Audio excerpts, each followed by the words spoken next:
ಓಂ ಶಾಂತಿ. ವೀಕ್ಷಕರೇ, ಭಕ್ತರ, ಅಭಿಮಾನಿಗಳೇ, ಗುರುಮಕ್ಕಳೇ, ನಿಮ್ಮೆಲ್ಲರಿಗೂ ಒಳ್ಳೆಯದಾಗಲಿ. ಯಂತ್ರ ಬರೆಯೋದು ಹೇಗೆ, ಯಂತ್ರ ಹಾಗೆ ತಾಯ್ತ ಬರೆಯೋದು ಹೇಗೆ.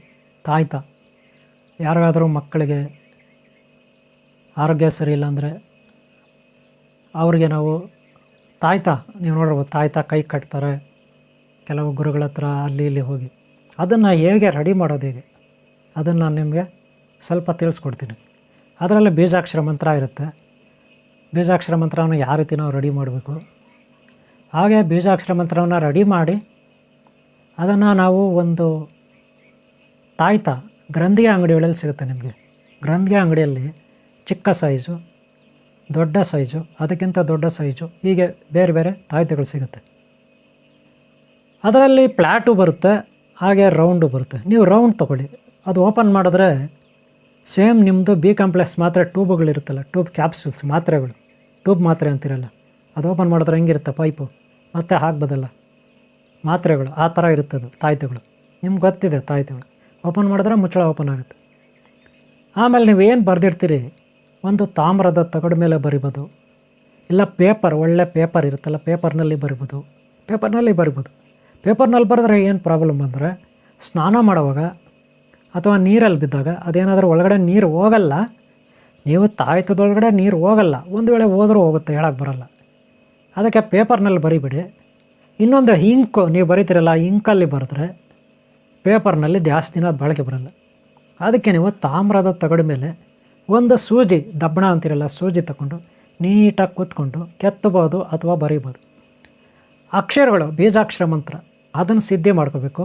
ಸಿದ್ಧಿ ಮಾಡಿಕೊಂಡು ಆಮೇಲೆ ಅದನ್ನು ಇಷ್ಟು ಬಾರಿ ಅಂತ ಪಠನೆ ಮಾಡಿ ಅದನ್ನು ಬರೆದು ಅದರಲ್ಲಿ ಹಾಕಬೇಕಾಗುತ್ತೆ. ಅದು ಯಾವ ರೀತಿ ಹೇಗೆ ಅನ್ನೋದನ್ನು ನಾನು ಈಗ ನಿಮಗೆ ತಿಳಿಸ್ಕೊಡ್ತೀನಿ.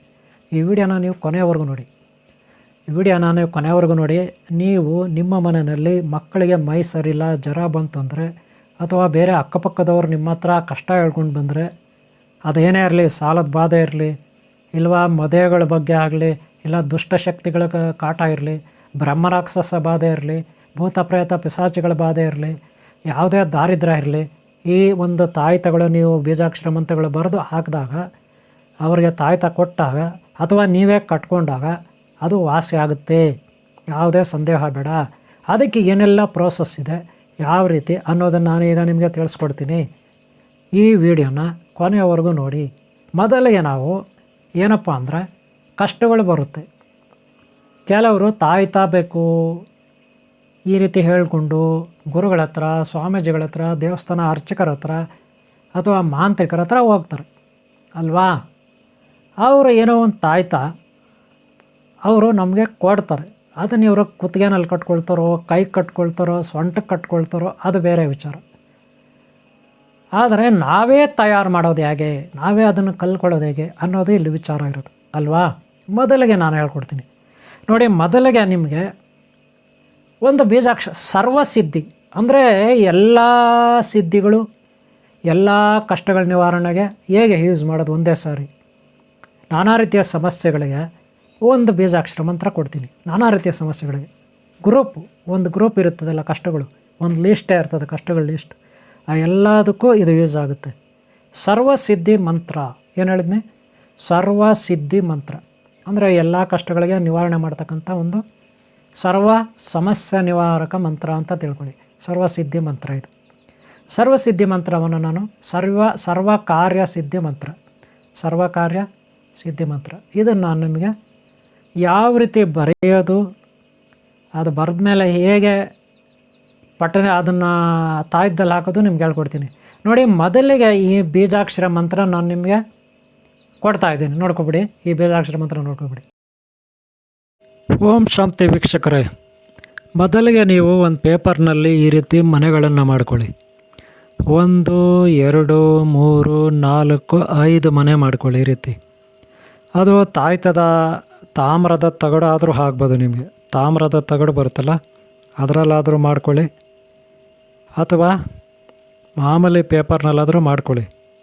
ಆದರೆ ತಾಯ್ತ ಎಲ್ಲ ಗ್ರಂಥಿಗೆ ಅಂಗಡಿಯಲ್ಲಿ ಸಿಗುತ್ತೆ, ನೋಡ್ಬೋದು. ನೀವು ಖಾಲಿ ತಾಯ್ತ ನೋಡ್ತಾ ಇದ್ದೀರ, ಅದು ಬರೇ ಹಿತ್ತಾಳದಾದರೂ ಸರಿ, ತಾಮ್ರದಾದರೂ ಸರಿ, ಬಂಗಾರದಾದರೂ ಸರಿ, ಆ ರೀತಿ ಒಂದು ತಾಯ್ತ ತೊಗೋಬೇಕು. ಆಮೇಲೆ ನೀವು ಬರೆಯೋದು ಬಂಗಾರದ ತಗಡ ಮೇಲಾದರೂ ಬರೀರಿ ಅಥವಾ ಪೇಪರ್ನಲ್ಲಾದರೂ ಬರೀರಿ, ಅದು ನಿಮಗೆ ಸೇರಿದ್ದು.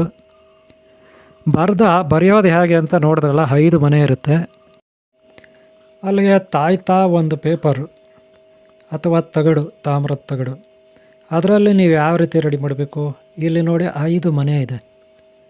ಮೊದಲನೇ ಮನೆಯಲ್ಲಿ ಓಂ ಅಂತಿದೆ, 2ನೇ ಮನೆಯಲ್ಲಿ ಶ್ರೀಮ್ ಅಂತಿದೆ, 3ನೇ ಮನೆಯಲ್ಲಿ ಗ್ರೀಂ ಗ್ಲಾಮ್, 4ನೇ ಮನೆಯಲ್ಲಿ ಕ್ಲೀಂ, 5ನೇ ಮನೆಯಲ್ಲಿ ಗ್ಲಾಮ್. ನೋಡಿದ್ರಲ್ಲ, ಮತ್ತೊಮ್ಮೆ ನೋಡ್ಕೊಳ್ಳಿ. ಮೊದಲನೇ ಮನೆಯಲ್ಲಿ ಓಂ ಇದೆ, 2ನೇ ಮನೆಯಲ್ಲಿ ಶ್ರೀಮ್ ಇದೆ, 3ನೇ ಮನೆಯಲ್ಲಿ ಏನಿದೆ ರೀಮ್ ಗ್ಲಾಮ್ ಇದೆ, 4ನೇ ಮನೆಯಲ್ಲಿ ಕ್ಲೀಮ್ ಇದೆ, 5ನೇ ಮನೆಯಲ್ಲಿ ಗ್ಲಾಮ್ ಇದೆ. ಈ ರೀತಿ ಪೇಪರು ಅಥವಾ ತಾಮ್ರದ ತಗಡು ನೋಡಿ, ಅಲ್ಲೇ ಇದೆ ತಾಮ್ರದ ತಗಡು ಅಥವಾ ನಿಮ್ಮಿಷ್ಟ ಬಂಗಾರದ ತಗಡು ಅಥವಾ ಬೆಳ್ಳಿ ತಗಡು, ಅದನ್ನು ಮಾಡಿ ಆ ಪೇಪರ್ನ ನೀಟಾಗಿ ಸುತ್ತಿ ಆ ಒಂದು ತಾಯ್ತದಲ್ಲಿ ಹಾಕಬೇಕಾಗುತ್ತೆ. ಮುಂದೆ ನಾನು ನಿಮ್ಗೆ ಯಾವ ರೀತಿ ಅಂತ ತಿಳಿಸ್ಕೊಡ್ತೀನಿ ನೋಡಿ. ಈಗ ನೀವು ನೋಡಿದ್ರಿ ಅದನ್ನು ಯಾವ ರೀತಿ ಬರೆಯೋದು, ಯಾವ ರೀತಿ ಅದನ್ನು ಕೂರಿಸ್ಬೇಕು ಮನೆಗಳಲ್ಲಿ ಅಂತ ಅಲ್ವಾ. ಇದನ್ನು ನೀವು ಇದರಲ್ಲಿ ಬರೀರಿ, ತಾಮ್ರದ ತಗಡಿನಲ್ಲಿ ಬರಿಬೋದು, ಪೇಪರ್ನಲ್ಲಿ ಬರಿಬೋದು.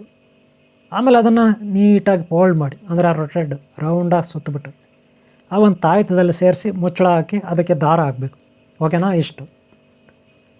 ಅಷ್ಟು ಮಾಡಿಬಿಟ್ರೆ ಆಗಾಯ್ತಾ ಅಂತ ನೀವು ಪ್ರಶ್ನೆ ಕೇಳ್ಬೋದು. ಖಂಡಿತ ಆಗಲ್ಲ. ನೋಡಿರಿ, ಈ ಬೀಜಾಕ್ಷರ ಮಂತ್ರವನ್ನು ನೀವು ಡೈಲಿ ಬೆಳಗ್ಗೆಯಿಂದ ಸಂಜೆವರೆಗೂ, ಅಂದರೆ ರಾತ್ರಿ ಮಲಗೋವರೆಗೂ 5 ಸಾರಿ, ಒಂದು ಸಾರಿ ಕೂತ್ಕೊಂಡ್ರೆ 108 ಸಾರಿ, ಒಂದು ಸಾರಿ ಕೂತ್ಕೊಂಡ್ರೆ ಜಪ ತಪ ಮಾಡಲಿಕ್ಕೆ, ಈ ಮಂತ್ರ ಪಠನೆ ಮಾಡಲಿಕ್ಕೆ 108 ಸಾರಿ, ದಿನಕ್ಕೆ 5 ಸಾರಿ ಕೂತ್ಕೋಬೇಕು. 108 ಸಾರಿ ಮಾಡೋದನ್ನು ಹೆಚ್ಚು ಮಾಡ್ಕೋಬೇಕು, ಜಾಸ್ತಿ ಮಾಡ್ಕೋಬೇಕು. ಅಂದರೆ ಒಂದು ಸಾರಿ ಕೂತ್ಕೊಂಡ್ರೆ 250. ಅದೇ ರೀತಿ ನೀವು 4 ಸಾರಿ ಕೂತ್ಕೊಂಡ್ರೆ 1000 ಆಗುತ್ತೆ. ಒಂದು ದಿನಕ್ಕೆ 4 ಸಾರಿ ಆದರೂ ಕೂತ್ಕೋಬೇಕು, 10 ನಿಮಿಷ. ಅದನ್ನು ಪಠನೆ ಮಾಡಬೇಕು. ಏಕಾಂತವಾದ ಸ್ಥಳ, ಅದು ಹೊರಗಡೆ ತೋಟ ಆಗಿರಲಿ, ಯಾವುದೋ ಹಳೆ ದೇವಸ್ಥಾನ ಆಗಿರಲಿ, ಹಳೆ ಬಂಗ್ಲೆ ಆಗಿರಲಿ, ಯಾವುದೋ ಬೆಟ್ಟ ಗುಡ್ಡ ಆಗಿರಲಿ, ಅಥವಾ ನಿಮ್ಮ ಮನೇಲಿ ಬೆಡ್ರೂಮ್ ಆಗಿರಲಿ ಅಥವಾ ಮನೆ ಮೇಲಾಗಿರಲಿ, ಏಕಾಂತತೆ ಇರಬೇಕು. ಯಾವುದೇ ಡಿಸ್ಟರ್ಬೇಷನ್ ಇರಬಾರ್ದು. ಒಂದು ಸಾರಿ ಕೂತ್ಕೊಂಡ್ರೆ 10 ನಿಮಿಷ ಈ ಒಂದು ಬೀಜಾಕ್ಷರ ಮಂತ್ರವನ್ನು ನೀವು ಹೇಳ್ಕೋಬೇಕು. ಮುಂದುಗಡೆ ನೀವು ಪಾರ್ವತಿ ಪರಮೇಶ್ವರ ಅಥವಾ ಅನಂತ ಪದ್ಮಾವತಿ, ಅನಂತ ಲಕ್ಷ್ಮಿ, ಅನಂತ ಪದ್ಮನಾಭ ಸ್ವಾಮಿ ಅಥವಾ ಶ್ರೀ ಸೀತಾ ರಾಮಾಂಜನೇಯ ಲಕ್ಷ್ಮಣ ಲವಕುಶ ಬಂಧು ಮಿತ್ರ ಗುರು ದೈವ, ಯಾವುದಾದ್ರೂ ನಿಮ್ಮ ಇಷ್ಟ ದೈವ ಫೋಟೋ ಇಟ್ಕೋಬೇಕು ನಿಮ್ಮ ಮುಂದೆ ಅಥವಾ ಮೊಬೈಲಲ್ಲಿ. ಈ ಮಂತ್ರವನ್ನು ಬರೆದಿಟ್ಕೊಳ್ಳಿ. ಯಾಕೆ ಬರೆದಿದ್ದೀನಿ ತೋರಿಸಿದ್ವಲ್ಲ ಆ ರೀತಿ ಅದನ್ನು ನೀವು ಹೇಳ್ಕೋಬೇಕು. ಒಂದು ಕ್ರಮಬದ್ಧವಾಗಿ ನೋಡ್ಕೊಂಡು ಹೇಳ್ಕೊಳ್ಳಿ. ಆಮೇಲೆ ನಿಮಗೆ ನೋಡ್ಕೊಳ್ಳದೆ ಹೇಳಕ್ಕೆ ಬರುತ್ತೆ. ಒಂದು 10 ಸಾರಿ ನೀವು ಹೇಳ್ಕೊಬಿಟ್ರೆ ಆಮೇಲೆ ನಿಮ್ಗೆ ಬರುತ್ತೆ. ಆಮೇಲೆ ನೋಡ್ಕೊಂಡು ಹೇಳಬೇಕಾದ ಅಗತ್ಯ ಇರಲ್ಲ. ಆ ರೀತಿ ನೀವು ಒಂದು ದಿನಕ್ಕೆ 1000 ಸಾರಿ 48 ದಿನ ಮಾಡ್ಕೋಬೇಕು. ಎಷ್ಟು? 48 ದಿನ. ಗ್ರಹಣ ಕಾಲದಲ್ಲಿ, ಗ್ರಹಣಗಳಿರುತ್ತಲ್ಲ ಅಂಥ ಟೈಮಲ್ಲಿ, ಹಬ್ಬಗಳು ಬರುತ್ತೆ, ವಿಶೇಷವಾದ ಹಬ್ಬಗಳು, ಅಂಥ ಟೈಮಲ್ಲಿ 108 ಸಾರಿ ಹೇಳ್ಕೊಂಡ್ರೆ ಸಾಕು ಅಂಥ ಟೈಮಲ್ಲಿ. ಆದರೆ 48 ದಿನ ಕಂಪಲ್ಸರಿ ದಿನನಿತ್ಯ 1000 ಸಾರಿ ಈ ಜಪ ಹೇಳ್ಕೋಬೇಕು. ಇಷ್ಟಾದಮೇಲೆ 48 ದಿನ ಆದಮೇಲೆ ಬರೀ ನೀವು ಯಾರಾದರೂ ಕಷ್ಟ ಅಂತ ಬಂದರೆ ಈ ಮಂತ್ರವನ್ನು 11 ಸಾರಿ ಹೇಳಬೇಕು. 11 ಸಾರಿ ಹೇಳಿಬಿಟ್ಟು ಯಂತ್ರ ಬರೆದಿರ್ತೀರಲ್ಲ ಅದನ್ನು ತಾಯ್ತಾ ಒಳಗೆ ಹಾಕಬೇಕು, ಮುಚ್ಚಳ ಹಾಕಬೇಕು. 11 ಸಾರಿ ಹೇಳಿ ಅವ್ರಿಗೆ ನೀವು ಯಾರು ಕಷ್ಟದಿಂದ ಅಂತ ಹೇಳ್ಕೊಂಡು ಬಂದಿರ್ತಾರೆ ಅವ್ರಿಗೆ ಕೊಡಬೇಕು. ಅವರು ಕೈನಲ್ಲಿ ಕುತ್ತಿಗೆನಲ್ಲಿ ಅವ್ರು ಕಟ್ಕೋಬೇಕು. ನೀವು ಕಟ್ಕೋಬೋದು, ಅವ್ರಿಗೂ ಕೊಡ್ಬೋದು. ಆದರೆ ಅನಂತರ ಅದನ್ನು ಅವರು ಸೂತ್ಕ ಏನಾದರೂ ಯಾರಾದರೂ ತೀರೋಗ್ಬಿಟ್ಟಿದ್ರೆ ಅಥವಾ ಅವ್ರ ಮನೇಲಿ ಏನೋ ಅಂಟು ಮುಂಟು ಸೂತ್ಕ ಇದ್ದರೆ ಅದನ್ನು ಬಿಚ್ಚಿಡಬೇಕು, ದೇವ್ರ ಮನೇಲಿ ಇಡಬೇಕು. ಹಾಗೆ ಎಲ್ಲಾದರೂ ಹೊರಗಡೆ ಏನಾದರೂ ಕೆಲಸದ ನಿಮಿತ್ತ ಹೋದರೆ, ಯಾವುದೋ ಒಂದು ಒಳ್ಳೆಯ ಕೆಲಸ ಆಗಬೇಕು, ಯಾವುದೋ ಒಂದು ಕಾರ್ಯ ಸಾಧನೆ ಆಗಬೇಕು, ಯಾವುದೋ ಒಂದು ಸಂಕಲ್ಪ ಇದೆ ಅದು ಪೂರೈಸ್ಕೋಬೇಕು ಅಂತ ಇದ್ದರೆ ಅದೇನಾದರೂ ಆಗಿರಲಿ, ಇಲ್ಲ ಹೆಣ್ಣನ್ನು ನೋಡೋಕ್ಕೆ ಹೋಗಲಿ ಗಂಡು, ಇಲ್ಲ ಗಂಡನ್ನು ನೋಡೋಕ್ಕೆ ಹೋಗಲಿ ಹೆಣ್ಣಿನ ಕಡೆಯವರು, ಗಂಡಿನ ಕಡೆಯವರು, ಆಗ ಈ ತಾಯ್ತವನ್ನ ಕೈನಲ್ಲಿ ಅಥವಾ ಕುತ್ತಿಗೆ ಕಟ್ಕೊಳ್ಬೇಕು. ಅವರು ಕೆಲಸದ ನಿಮಿತ್ತ ಹೋಗೋ ಹೊರಗಡೆ ಕೆಲಸ ಈಡೇರಬೇಕಲ್ಲ, ಅದಕ್ಕೆ ಈ ರೀತಿ ಮಾಡ್ಕೋಬೇಕು. ಹಾಗೆ ಏನಾದರೂ ಇಂಟ್ರ್ಯೂಗೆ ಹೋದರೆ ಯಾವುದಾದ್ರೂ ಕೆಲಸದ ನಿಮಿತ್ತ ಇದನ್ನು ಕೈಗೆ ಅಥವಾ ಕುತ್ತಿಗೆಯಲ್ಲಿ ಕಟ್ಕೊಂಡು ಹೋಗಬೇಕು.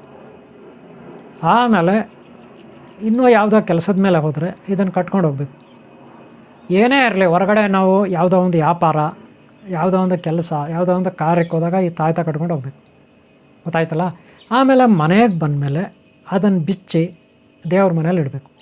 ನೆನ್ಪಿಟ್ಕೊಳ್ಳಿ, ಪ್ರತಿದಿನ 108 ಸಾರಿ ಹೇಳ್ಕೊತಾ ಇರ್ಬೇಕು. ಬರೀ 108 ಸಾರಿ ಒನ್ ಟೈಮ್ ಹೇಳ್ಕೊಂಡ್ರೆ ಸಾಕು. ಆಮೇಲೆ ಫಸ್ಟು 48 ದಿನ ಅದು ಆಗೋಯ್ತು, ಆಮೇಲೆ ಅದು ಸಿದ್ಧಿ ಆಗಿರುತ್ತೆ. ಆಮೇಲೆ ನೀವು 11 ಸಾರಿ ಹೇಳ್ಬೇಕು. 11 ಸಾರಿ, ಒಂದು ಸಾರಿ ತಾಯ್ತ ಯಾರಿಗಾದ್ರೂ ನೀವು ತಾಯ್ತ ಕೊಡ್ತೀರಾ, ಆವಾಗ 11 ಸಾರಿ ಪಠನೆ ಮಾಡಬೇಕು. 11 ಸಾರಿ ಪಠನೆ ಮಾಡಿ ಅವ್ರಿಗೆ ಕೊಡಬೇಕು. ಪ್ರತಿ ಸಾರಿ ನೀವೇ ಕಟ್ಕೊತೀರ ಕುತ್ತಿಗೆಗೆ, ಆವಾಗ 11 ಸಾರಿ ಹೇಳಿ ಕಟ್ಕೋಬೇಕು. ಗೊತ್ತಾಯ್ತಲ್ಲ.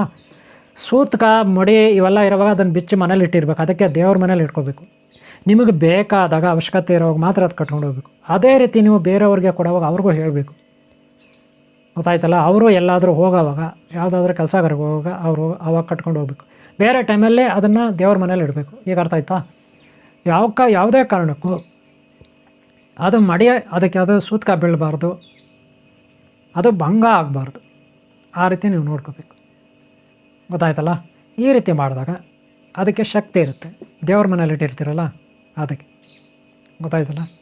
ಈ ರೀತಿ ಆ ತಾಯ್ತವನ್ನ ಈ ಸರ್ವಸ್ ಕಾರ್ಯಸಿದ್ಧಿ ಈ ತಾಯ್ತ. ಹಾಗೆ ಬೀಜಾಕ್ಷರ ಮಂತ್ರವನ್ನು ಹೇಗೆ ಪಡ್ಕೊಳ್ಳೋದು ಇವಾಗ ಹೇಳ್ತೀನಿ.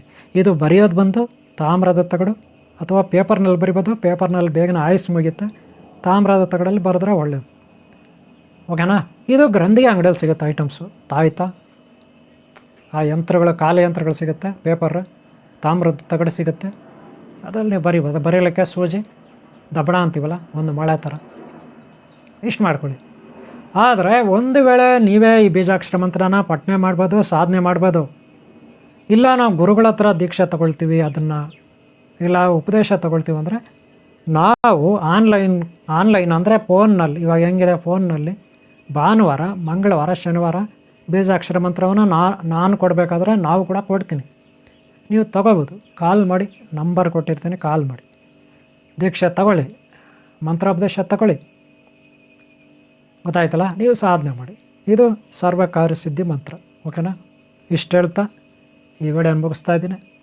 ನಿಮ್ಗೆ ಒಳ್ಳೆಯದಾಗಲಿ. ಹಾಗೆ ಹಿಂದಿನ ವಿಡಿಯೋಗಳು ನೋಡಿ, ಹಾಗೆ ಮುಂದಿನ ವಿಡಿಯೋಗಳು ನೋಡಿ. ಸಬ್ಸ್ಕ್ರೈಬ್ ಆಗಿಲ್ಲ ಅಂದ್ರೆ ಹಾಕ್ಕೊಳ್ಳಿ. ಹಾಗೆ ಅಲ್ಲಿ ಸಪ್ತಚಕ್ರಗಳ ಕುಂಡಲಿನಿ ಸಾಧನೆ ಇರುತ್ತೆ, ಜ್ಯೋತಿಷ್ಯ ಶಾಸ್ತ್ರ ಇರುತ್ತೆ, ಪ್ರಶ್ನೆಶಾಸ್ತ್ರ ಇರುತ್ತೆ, ತಾಂಡೂಲ ಶಾಸ್ತ್ರ ಇರುತ್ತೆ. ಆನ್ಲೈನ್ ಕ್ಲಾಸಸ್ ಇಲ್ಲಿ ನಡೆಯುತ್ತೆ. ಗುರುಗಳಿರ್ತಾರೆ, ಪಾಠ ಮಾಡ್ತಾರೆ. ಇಲ್ಲಿ ಗುರುಗಳಿದ್ದಾರೆ, ಪಾಠ ಮಾಡ್ತಾರೆ. ನೀವು ಸೇರಿಕೊಡಿ. ನಿಮಗೆ ಒಳ್ಳೆಯದಾಗಲಿ. ಕಲೀರಿ. ನಿಮ್ಮೆಲ್ಲರಿಗೂ ಒಳ್ಳೆಯದಾಗಲಿ. ಇಷ್ಟ ಆದರೆ ಒಂದು ಲೈಕ್ ಮಾಡಿ ಈ ವಿಡಿಯೋ. ನಿಮ್ಮ ಪ್ರೋತ್ಸಾಹ ಇದ್ದರೆ ಮತ್ತೆ ವಿಡಿಯೋ ಮಾಡಿ. ನೆಕ್ಸ್ಟ್ ಮುಂದಿನ ಭಾಗದಲ್ಲಿ ಇನ್ನೊಂದು ಬೀಜಾಕ್ಷರ ಮಂತ್ರ, ಇನ್ನೊಂದು ತಾಯ್ತದ ಬಗ್ಗೆ ಹೇಳ್ಕೊಡ್ತೀನಿ. ಇದೇ ರೀತಿ ಆಗಾಗ ನಾನು ನಿಮಗೆ ಒಂದೊಂದು ಮಂತ್ರಗಳ ಬಗ್ಗೆ, ತಾಯ್ತದ ಬಗ್ಗೆ ಹೇಗೆ ಮಾಡೋದು ಅಂತ, ಬೀಜಾಕ್ಷರ ಮಂತ್ರಗಳು ಬರೆಯೋದು ಹೇಗೆ ಹೇಳ್ಕೊಡ್ತೀನಿ. ಓಕೆನಾ. ನೆಕ್ಸ್ಟ್ ಭಾಗ ನೋಡಿ. ಈ ಭಾಗ ಇಲ್ಲಿ ಮುಗಿಸ್ತಾ ಇದ್ದೀನಿ. ಮುಂದಿನ ಭಾಗ ನೋಡಿ. ಒಳ್ಳೆಯದಾಗಲಿ ನಿಮಗೆ.